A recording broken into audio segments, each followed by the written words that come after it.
Baik, bismillahirrahmanirrahim. Assalamualaikum warahmatullahi wabarakatuh.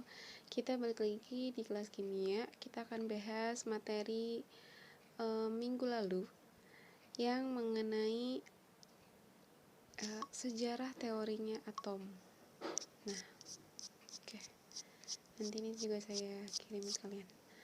Oke, siapa sih yang menemukan pertama kalinya si atom ini? Yaitu John Dalton. Jadi Dalton ini beranggapan bahwa atom itu seperti benda atau bola pejal.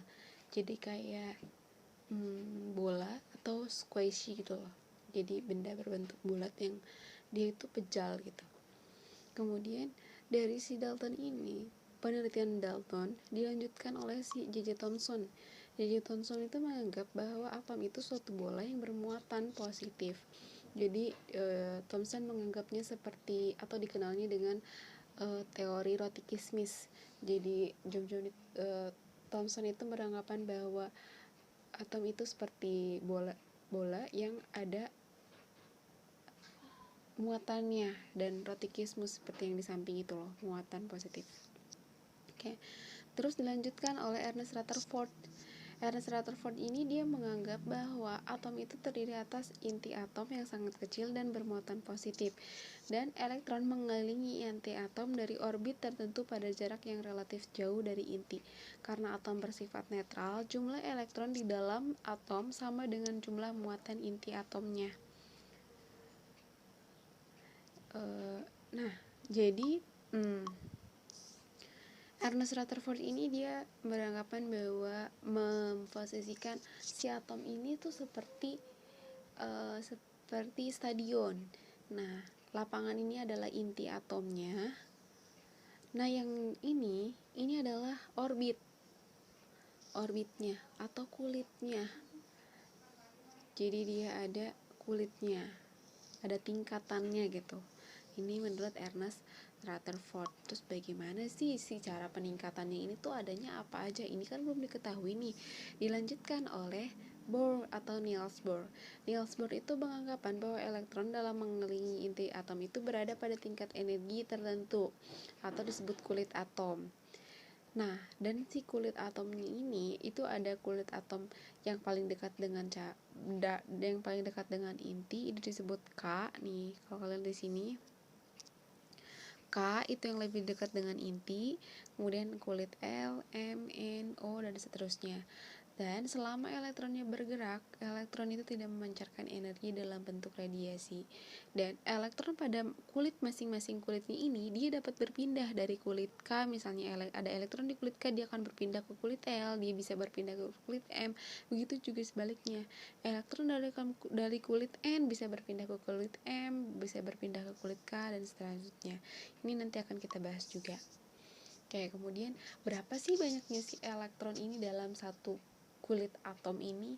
Nah, masing-masing elektron dalam kulit atom itu berbeda-beda jumlahnya. Ini ada rumusnya, 2N pangkat 2. Kalau dia di kulit pertama, maksimal elektronnya adalah 2. Kalau dia di kulit kedua, maksimal elektronnya adalah 8. Kalau dia di kulit ketiga, maksimal elektronnya adalah 18. Kulit keempat, maksimal elektronnya 32. Kalau kulit kelima berapa sih? Kita masukin aja 2 dikali 5 pangkat 2. 5 pangkat 2, 5 kali 5 adalah 25. 25 dikalikan dengan 2 adalah 50. Jadi 50 elektron maksimalnya di kulit ke 5. Maksimal ya, berarti penuhnya segitu loh. Nah, sekarang distribusi elektronnya bagaimana sih? Gini, kalau misalnya litium nih, litium itu dia punya elektron 3 elektron. Litium itu dia punya 3 elektron. Litium dia punya 3 elektron. Karena di kulit pertama dia maksimalnya adalah 2, maka 1 elektronnya dia akan kemanain? 1 elektronnya masuk di kulit kedua. Jadi seperti itu sistemnya. Yang selanjutnya juga seperti itu. Jadi kalau ini udah maksimum nih segini, berarti selanjutnya lempar ke kulit selanjutnya. Gitu ya. Oke. Nah, kalau tadi distribusinya kalau ini analoginya lah seperti ini. Ini analoginya lah seperti ini. Ini litium, dia kan ada 3 nih elektronnya. Nah, ini inti atom nih, ini inti atom. Nah, ini yang kulit pertama, dia ada 2 elektron. Nah, yang bulat-bulat ini nih, yang kayak gini, ini adalah kita lambangkan sebagai elektronnya. Di kulit pertama dia ada 2 elektronnya, di kulit kedua dia ada 1 elektronnya. Seperti itu. Na juga sama. Na itu tadi berapa Na? Na itu 11, elektronnya Na 11. Di kulit pertama 2 nih ya. Kulit kedua dia akan ada 8. 1 2 3 4 5 6 7 8. 8 ada dulu 10. Satu lagi di kulit terakhir adalah 1 di kulit ketiganya. Nah, itu penemuan dari Ernest Rutherford. Kemudian dilanjutlah pakai hipotesis de Broglie. De Broglie itu mengemukakan bahwa elektron itu bergerak mempunyai sifat-sifat gelombang dan mengusulkan bahwa suatu partikel seperti elektron itu dipikirkan sebagai gelombang dan tidak seperti sinar yang berjalan dengan kecepatan tetap, tapi elektron ini berjalannya dengan kecepatan tidak tetap atau bervariasi, kata si de Broglie. Nah, tapi de Broglie ini dia belum bisa menentukan bervariasinya tuh seperti apa sih, kecepatannya semana-mana aja gitu loh, gitu kan. Nah, ada lagi dilanjutkan sama Werner Heisenberg. Jadi Werner Heisenberg ini mengemukakan bahwa momentum dan posisi dari suatu partikel ini memang tidak dapat diketahui secara bersamaan. Posisinya dengan derajat kepastian itu nggak bisa, katanya seperti itu. Tapi beliau ini juga belum bisa mengemukakan bagaimana sih cara mengetahui si elektron ini adanya di mana. Nah, dibantulah sama Erwin Schrödinger. Erwin Schrödinger ini mengemukakan bahwa elektron memang pada saat tidak bisa ditentukan secara pasti, tapi kita bisa menentukan kebolehjadiannya atau bisa menduga atau memperkirakan di mana sih perkiraan si elektron ini berada gitu loh. Dengan cara apa? Dengan cara menentukan bilangan kuantum utama, bilangan kuantum azimut, dan bilangan kuantum magnetik, satu lagi bilangan kuantum spin. Jadi ada 4 bilangan kuantum yang bisa menentukan kebolehjadian adanya di mana si elektron itu berada. Yang bilangan kuantum utama itu menunjukkan lintasan atau kulit atomnya. Jadi kan kalau kita misalnya mau menentukan si orang ini, misalnya kita mau cari orang nih, udah pasti kita menentukan dia itu ada di provinsi mana sih. Setelah di provinsi mana, dia itu ada di daerah, di kota mana, di kabupaten mana. Setelah di kabupaten mana, kita akan menentukan dia di kecamatan mana. Setelah di kecamatan mana, kita akan menentukan dia itu di kampung ini tuh sebelah barat, utara, atau selatannya sih, seperti itu. Nah, sama ketika kita menentukan elektron juga seperti itu. Jadi kita akan menentukan dulu dia ada di kulit berapa, ada di subkulit berapa, ada di orbital keberapa, dan bagaimana arah perputarannya, ke kiri atau ke kanan, searah jarum jam atau berlawanan arah jarum jam, seperti itu ya. Itu logikanya seperti itu. Nah, sekarang kita menentukan dulu bilangan kuantum utama itu dengan kita menentukan kulit atom. Kulit atom itu yang tadi K, L, M, N. Kalau dia di kulit K itu ada, berarti bilangan kuantum utamanya 1. Kalau dia di kulit L, bilangan kuantum utamanya 2. Kalau di kulit M 3, kalau di kulit N 4, begitu juga seterusnya. Jadi tergantung ini nih si elektron itu dia berhentinya di mana nih, di kulit mana. Kalau di kulit M berarti bilangan kuantum utamanya ini adalah 3. Kalau di kulit L berarti bilangan kuantum utamanya adalah 2. Itu ya. Oke. Selanjutnya adalah bilangan kuantum azimut. Azimut ini menentukan subkulit. Dia ada di subkulit keberapa. Subkulit itu ada 4S, P, D, F.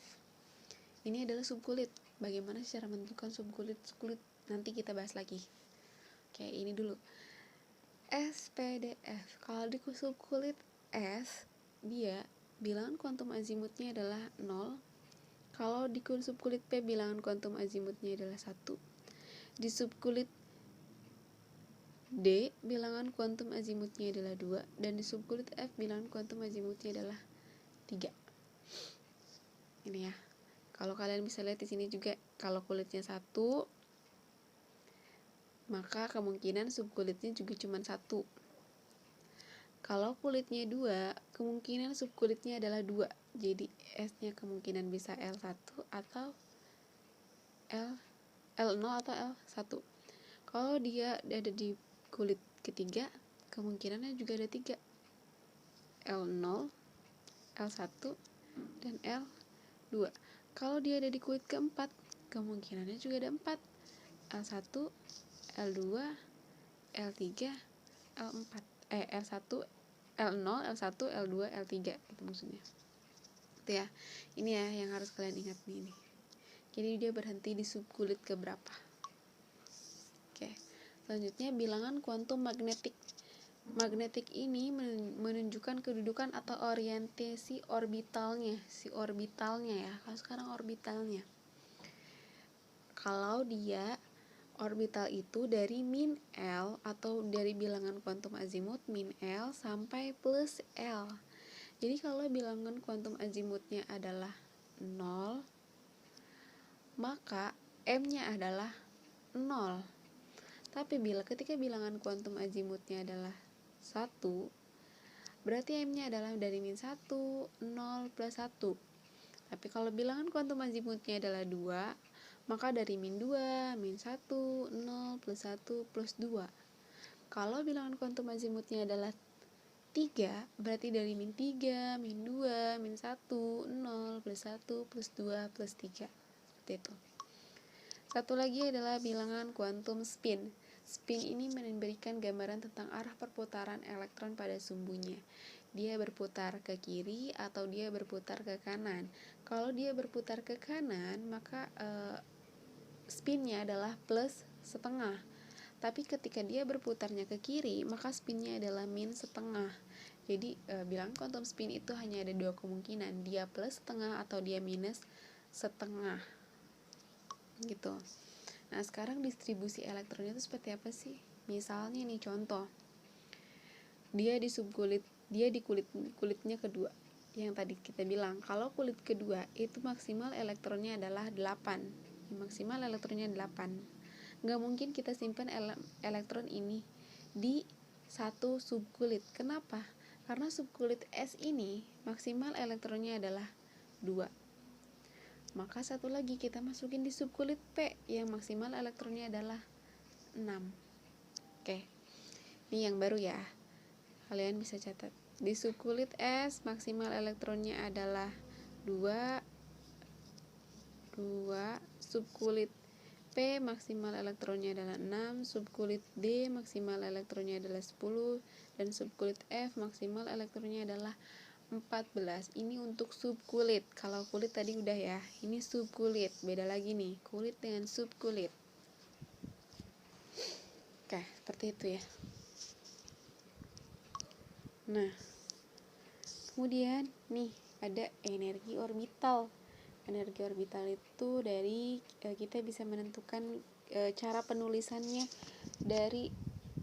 dengan menggunakan subkulit. Kalau tadi kan kalau yang cuma 2, 8, 18 ini kan hanya kulit aja nih, tapi kita belum melibatkan subkulitnya. Nah, sedangkan untuk menentukan si 4 bilangan kuantum itu kita harus tahu subkulitnya. Maka kita jangan pakai yang ini. Ya, tapi kita pakai yang ini. Cara menentukan di sini sudah lengkap dengan kulit dan subkulitnya. Nih, satu ini adalah untuk kulit 1, ini untuk kulit kedua, ini di kulit ketiga, ini di kulit keempat, kulit 5, 6, 7. Nah, ini kulitnya kan. 1, 2, 3 itu yang angka adalah kulitnya. Yang subkulitnya adalah S, P, D, F. Nah, S ini subkulit ini nih, subkulit S, P, D, F. Ini adalah subkulitnya. Yang tadi saya bilang subkulit S dia maksimalnya 2, subkulit P dia adalah 6, subkulit F dia 10, subkulit D dia 10, subkulit F dia 14. Bagaimana sih cara membuatnya? Contoh. Oke, saya lanjut ya. Misalnya ini si Ne 2, ya Allah ibu maaf ya, 1s 2. Berarti bilangan kuantum utamanya ini adalah 1. Bilangan kuantum azimutnya adalah karena di S adalah 0. Magnetiknya berarti adalah 0, ya kan? Terus spinnya karena cuman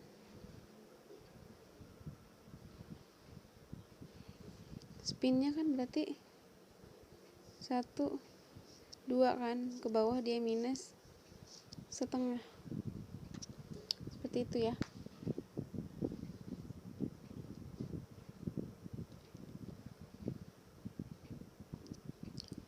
Atau misalnya lagi, kalau contohnya lagi misalnya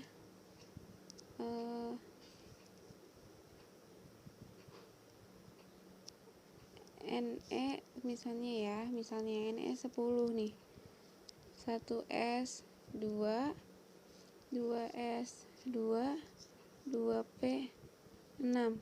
Kita fokus di sini. Ini kalau kalian hitung juga dia jadi 10 ya. 6 tambah 2 8, 10 ya, sama dengan elektronnya 10. Berarti ini N-nya bilangan kuantum utamanya adalah 2. L-nya azimutnya dia ada di P, berarti 1. Kemudian magnetiknya berarti dia dari min 1, 0, dan plus 1. Kemudian spinnya berapa sih? 1, 2, 3. Dia kan ada 3 ya subkulitnya. P 3, 6 kan ya. 1, 2, 3, 4, 5, 6. Maka dia ke bawah kan arahnya, berarti min 1/2 gitu. Atau contohnya lagi misalnya nih 18 AR. Saya bawain dulu ya. Misalnya ini 18 kripton, berarti 1s 2, 2s 2, 2p 6, 3s 2, 3p berapa nih, 10, 6 ya, 18 ya, 10, 16, 17, 18.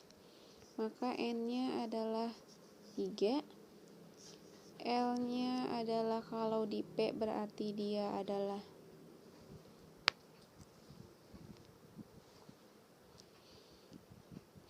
kan dia L nya kalau di P berarti dia L nya 1.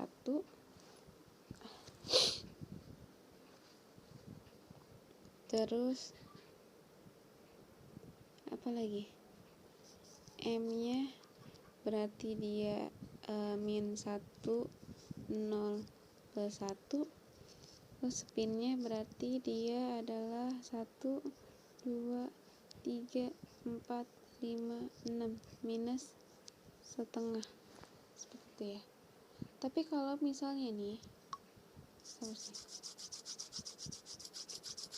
kalau misalnya dia berhentinya, gimana sih cara menghapus?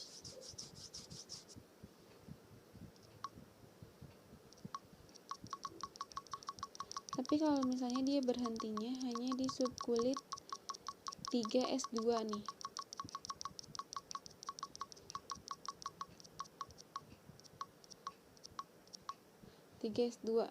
berarti kalau 3s2 begini kan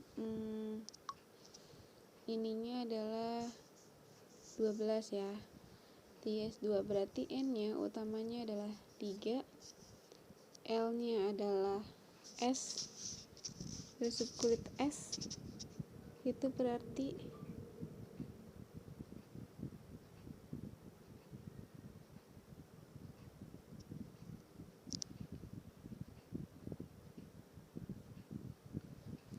nol. Kemudian magnetiknya berarti adalah 0 ya kan. Kemudian spinnya L nya kalau dia S, R nya ada 1, 2.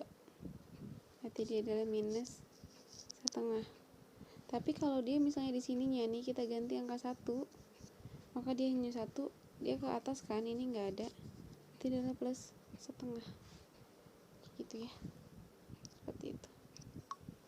Oke, terima kasih. Assalamualaikum warahmatullahi wabarakatuh. Nanti tugasnya akan saya share lagi kepada kalian.